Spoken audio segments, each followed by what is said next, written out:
એક આંટી બેસીને સંચો સીવે છે, બોખા, અને એક અંકલ આવે છે અને એને હીરો ગિફ્ટ કરે છે અને એને કહે છે હેપી વેલેન્ટાઇન ડે. એટલે આंटी એને કહે છે कि अब इस उम्र में हीरा पहन के कहाँ जाऊंगी, અને અંકल એને કહે છે हीरे को तुम्हारी उम्र का क्या पता. આનું નામ સ્નેહ, આનું નામ પ્રસન્ન દાંપત્ય. પ્રસન્નતા તો ક્યાંયથી પણ આવી શકે. મેં કહ્યું ને, આપણે સગવડ ને સુખ માની બેઠા છીએ અને એટલે આપણા ભાગ્યો ગૂંચવાઈ ગયા છે.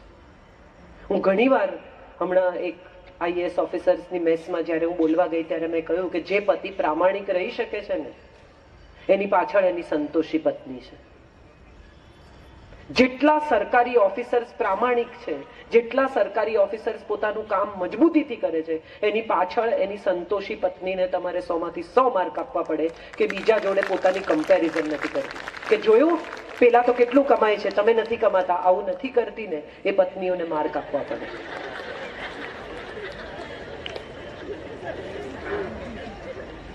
મારે જે કહેવું છે એ કહેવું છે કે આપણા ભાગ્યો, આપણી જિંદગી, આપણું બધું જ આપણે જાતે જ નક્કી કરીએ છીએ. આપણે આનંદમાં છીએ તો આપણું ભાગ્ય પ્રસન્ન છે. આપણે સતત ફરિયાદ કરીએ છીએ તો આપણું ભાગ્ય અપ્રસન્ન છે. જે મળ્યું એનો સંતોષ નથી તો આપણું ભાગ્ય અપ્રસન્ન છે. જે મળ્યું એને માણી શકીએ છીએ તો ભાગ્ય પ્રસન્ન છે. જે મળ્યું એમાંથી વહેંચી શકીએ છીએ તો ભાગ્ય પ્રસન્ન છે. તમારી પાસે જે વધારાનું છે એ આપતા શીખી શકો તો તમે સુખી છો. કેટલી બધી સ્ત્રીઓએ બ્લાઉઝની થપ્પી મૂકી રાખી છે, વજન ઉતરશે તો પહેરીશ, આપી દો, હવે નહીં ઉતરે, થઈ ગયું. બધા દિવાળીમાં માળિયા પરથી નીચે ઉતારે, બધું. આ વખતે નકામી ચીજો કાઢી નાખવી છે, બધું કામનું ચડાવતી વખતે. એકચ્યુઅલી તમારા મગજના માળિયામાં પણ બહુ નકામી ચીજો છે, કાઢી નાખો, throw away. It is not needed. You don't need it anymore. કેટલી બધી 40-45 ની સ્ત્રીઓ એને ફ્રીજ ખોલીને ઉભી રહે કે હું અહીંયા કેમ આવી હતી, પછી કે શું થયું કે B12. પણ એ જ સ્ત્રીઓને તમે પૂછો કે 5 વર્ષ પહેલા, 7 વર્ષ પહેલા, 10 વર્ષ પહેલા તમારી નણંદના લગ્નમાં તમારી સાથે શું અન્યાય થયેલો, એ યાદ છે, અક્ષરશઃ યાદ છે. એને 3 તોલા, મને 2.5 તોલા, આમાં ભૂલ નથી. અને આપણે તરત કહીએ કે 2.5 નહોતા, કે હા હવે 2 ને 60 હતું, પણ વાત તો એની એ જ. ત્યાંય ખબર છે. કોઈ પણ વસ્તુની એક કેપેસિટી છે. એ કેપેસિટીથી વધારે એમાં દાટશો ને તો ફાટી જશે. ધીરે ધીરે મગજની પણ એવી જ સ્થિતિ થાય છે. બિનજરૂરી ચીજો ભરવાની નહીં, કડવી વસ્તુઓને જવા દેવાની. મગજના જીબી નક્કી છે, કમ્પ્યુટર જેવું છે, એની કેપેસિટી નક્કી છે. એમાં એ નક્કી કેપેસિટીમાં સારી વસ્તુઓ ભરશો તો સારી રહેશે, અને ખરાબ ભરશો તો ખરાબ રહેશે, અને ખરાબ ભરશો ને ખરાબ જ રહેશે તો તમારું ભાગ્ય ખરાબ છે એવું તમને રોજ ઉઠીને લાગશે. શું નથી એનું લિસ્ટ બનાવ્યા જ કરો તો એ તો પૂરું જ નહીં થાય. શું છે એનું લિસ્ટ બનાવો તો સમજાય કે જિંદગી કેટલી સુખી છે. ભાગ્ય એ કઈ જ નથી બટ મનની સ્થિતિ છે. તમારે નક્કી કરવાનું છે કે તમારું મન કઈ સ્થિતિમાં છે. મજા પડે છે, મજા પડે છે. આજે જ નીકળતી વખતે આ બાલાસિનોરના રસ્તાનો ગોટાળો થયો અને અમે મોડા આવ્યા તો મને ભાભી કે અરે મારે તમને કહેવું જોઈએ આમ તેમ. તો મેં કહ્યું કઈ નહીં, હવે તો આટલું બધું તો થઈ ગયું, અમે આવી ગયા, હવે શું થશે, હવે કઈ નહીં થાય. હવે એ વાતને પકડીને હું ચલાવ્યા જ કરું આખો દિવસ કે એમણે કીધું નહીં, એમાં અમે મોડા આવ્યા, પછી ત્યાં લઈ ગયા, પછી ત્યાં સ્ત્રીઓ સાથે ટાઈમ બગાડ્યો, પછી જમાડ્યા, પછી તો કેટલું મોડું થયું, બપોરે તો સુવા ના મળ્યું. તો હું અત્યાર સુધી એ જ રડતી હું. એને બદલે કેટલી મજા કરી, પરિવાર સાથે આખો દિવસ વિતાવવાનો આવો ચાન્સ મને ક્યાં મળે ચાલુ દિવસે.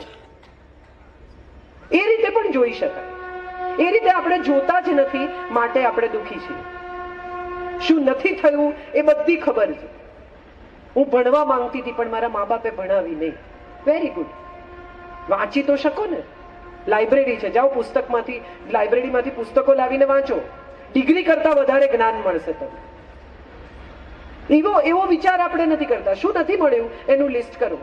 મારા હસબન્ડને તો ટાઈમ જ નથી હોતો, ઘરે આવે ત્યારે તો વોટ્સએપ જ કર્યા કરે.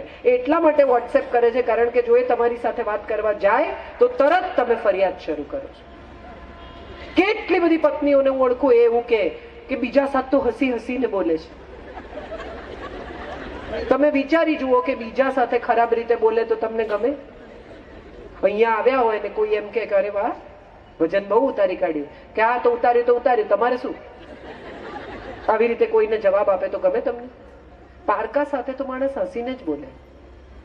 દિલ ક્યાં ખોલી શકાય, નોર્મલ ક્યાં થઈ શકાય? જ્યાં પોતાના લોકો. તમારે પોતાના રહેવું છે કે પારકા થવું છે? તમારી સાથે પણ દંભ કરે, તમારી સાથે પણ એવી જ રીતે બોલે જેવી રીતે પારકી સ્ત્રીઓ સાથે બોલે છે? કે તમે પોતાના છો? અપોલો હાર્ટ હોસ્પિટલના ઓપરેશન થિયેટરની બહાર એક બોર્ડ છે. એ બોર્ડમાં લખ્યું છે કે જો પત્ની પાસે અને મિત્ર પાસે દિલ ખોલ્યું હોત ને તો અહીંયા ના ખોલાવવું પડ્યું હતું. એ દિલ ખોલવાની સગવડ કરી આપો તો તમારું નસીબ સારું. તમારા પતિ તમારામાં ભરોસો કરે છે, તમારી સાથે વાત કરે છે, તમારી સાથે મજાક કરે છે, તમારી સાથે હસી શકે છે તો તમારું નસીબ બહુ સારું છે. જે બે જણા ભેગા હસી શકે ને એમણે કદી જુદા પડીને રડવું ના પડે. આ બહુ યાદ રાખવા જેવી ચીજ છે. હું એવું માનતી થઈ છું સમય સાથે કે સ્ત્રીઓ પોતે જ પોતાની જાતને ડિગ્રેડ કરતા શીખી ગઈ છે. હમણાં જ આપણે પ્રાર્થના કરી, દૂસરોं की जय से पहले खुद को जय करे, મન વિજય કરે. આ પ્રાર્થના માત્ર કહેવા માટે નથી, જીવવા માટે છે. આ પ્રાર્થના જીવી શકાય તો તમે તમારા ભાગ્ય વિધાતા છો. અને બાકી અહીંયા એમણે ગાઈ, મેં સાંભળી, તમે સાંભળી, સુરીલા છે એવું લાગ્યું પણ પ્રાર્થનાના શબ્દો પર કોઈનું ધ્યાન નહોતું તો નહોતું, વાત પતી ગઈ. એક છેલ્લી વાત કહીને મારી વાત પૂરી કરું. એક સ્કૂલમાં એક ટીચર પૂછે છે કે આ જગતની વન્ડર્સ કઈ છે, અજાયબીઓ કઈ છે? એટલે એક છોકરો ઉભો થાય છે ને કહે છે કે તાજમહેલ છે, બેબીલોનના બગીચા છે, વોલ ઓફ ચાઇના છે, એફિલ ટાવર છે. એટલે એક બીજી નાનકડી બાળકી ઊભી થાય છે ને એમ કહે છે કે ના, આ અજાયબી નથી, આ તો મેન મેડ વન્ડર્સ છે, બિલ્ડિંગ્સ છે. વન્ડર્સ નથી, આ તો મેન મેડ બિલ્ડિંગ છે. એટલે ટીચર પૂછે છે કે તું કે કઈ છે અજાયબીઓ? અને ત્યારે એ છોકરી કહે છે કે પહેલી અજાયબી એ છે કે આપણે સ્પર્શી શકીએ છીએ.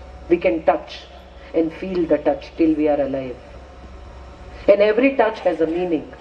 દરેક સ્પર્શનો અર્થ છે એ બીજી અજાયબી છે. કોઈ ગુજરી ગયું હોય ને તમે માત્ર એનો હાથ પકડો ને તો એને સમજાય કે તમે આશ્વાસન આપો છો. ગાડીમાં બેઠેલી પ્રેમિકાનો હાથ પકડો એ જ રીતે આંગળામાં આંગળા પરોવીને તો એમાં પ્રેમ છે, લસ્ટ છે, એ પણ સમજાય. કહેવું નથી પડતું. કોઈની પીઠ પર તમે હાથ ફેરવો તો સમજાય કે આશીર્વાદ છે, આશ્વાસન છે, સ્નેહ છે, સાંત્વન છે.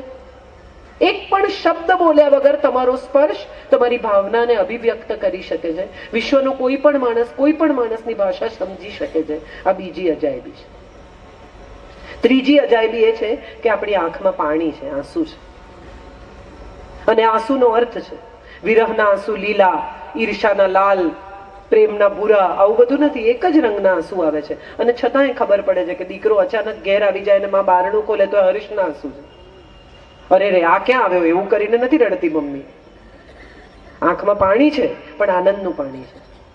અને દીકરો જતો હોય ત્યારે એ જ મમ્મી રડે તો એ વિરહના આંસુ છે. આંસુને પણ ભાષા છે અને એને વિશ્વની કોઈ ભાષા નડી શકતી નથી. આ ચોથી વંડર છે. પાંચમી વંડર એ છે કે માણસને ઈશ્વરે સ્મિતનું વરદાન આપ્યું છે, હાસ્યનું વરદાન આપ્યું છે. ગીતાના 15મા અધ્યાયનો પહેલો શ્લોક છે, ઉર્ધ્વ મૂલ અધ શાખા અશ્વત્થ પ્રાકૃભ્ય. માણસ એક જ એવો પ્રાણી છે જેના મૂળ ઉપર છે અને શાખા નીચે છે. માણસ હસી શકે છે. Laughter is a biggest gift that human being ever got. બીજું કોઈ પ્રાણી હસી નથી શકતું. અને સાહેબ, સ્મિતનો અર્થ છે એ છઠ્ઠી અજાયબી છે. તમે કોઈનું અપમાન કરીને હસો ને તો પણ એને સમજાય, અને તમે કોઈના આનંદમાં હસો તો પણ સમજાય. તમે કોઈની મજાક કરો તો એ સારી છે કે ખરાબ એ પણ એને સમજાય. આ છઠ્ઠી અજાયબી છે કે શબ્દ વગર તમે ભાવ સમજી શકો છો. અને સાતમી અને છેલ્લી અજાયબી એ છે કે હું 1.25 કલાકથી બોલું છું, 1 કલાક 20 મિનિટથી કોઈએ શ્વાસ ચેક નથી કર્યા. હવામાંથી ઓક્સિજન આપોઆપ છૂટો પડે છે, આપોઆપ ફેફસામાં જાય છે, આપોઆપ કાર્બન ડાયોક્સાઇડ નીકળે છે, અને આ સમાંતર પ્રક્રિયા ચાલ્યા કરે છે. આવું કોઈ ચેક કર્યું? ચાલે ચેક પતી ગયા. આ સાતમી અને અદ્ભુત અજાયબી છે. અને માટે જ્યાં સુધી શ્વાસ ચાલે છે ને ત્યાં સુધી સદભાગ્ય જ સદભાગ્ય છે, કોઈ દુર્ભાગ્ય નથી. શ્વાસ ચાલે છે ત્યાં સુધી આપણું ભાગ્ય આપણા હાથમાં છે. શ્વાસ ચાલે છે ત્યાં સુધી આપણે બધું જ બદલી શકીએ છીએ, સત્ય છે. શ્વાસ ચાલે છે ત્યાં સુધી આપણે બીજાની જિંદગી પણ બદલી શકીએ છીએ, સત્ય છે. આજે જ મને પૂછતા હતા શ્રેયસભાઈ કે તમને શું ડ્રાઈવ કરે છે, અને ત્યારે મેં એમને કહ્યું કે એક માણસ પણ આટલા બધા બેઠા છે એમાંથી જો એવું નક્કી કરે ને કે કાલથી કમ્પ્લેન નહીં કરું તો મારો ધક્કો સફળ. એક જ જણ, વધારે નહીં. દુનિયા તો બદલી શકાતી જ નથી. એક ભાઈએ 20 વર્ષે નક્કી કર્યું કે આપણે જગત બદલી કાઢીએ. ચલો 30 વર્ષે થયું કે જગત તો નહીં બદલાય, રાજ્ય બદલીએ. રાજ્ય પણ ના બદલાયું. 40 વર્ષે નક્કી કર્યું કે હવે આ શહેર બદલે. શહેર પણ ન બદલાયું. એટલે 50 વર્ષે સમજાયું કે જાત બદલી હોત ને તો બધા બદલાઈ ગયા. સ્વયંને બદલો, સ્વયંનું ભાગ્ય સ્વયં લખો. જ્યોતિષ નક્કામાં છે, કુંડળીઓ નક્કામી છે, ભાગ્યો નક્કામાં છે, ગ્રહો નક્કામાં છે, વીટીઓ નક્કામી છે. તમને ખરેખર લાગે છે કે અમુક પ્રકારના પથરા પહેરવાથી ઉપર કોઈ ગ્રહ તમારા પર રાજી થશે? સોની કમાશે,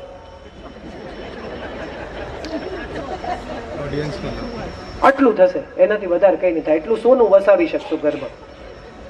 સમય આવે વેચશો તો ફાયદો થશે.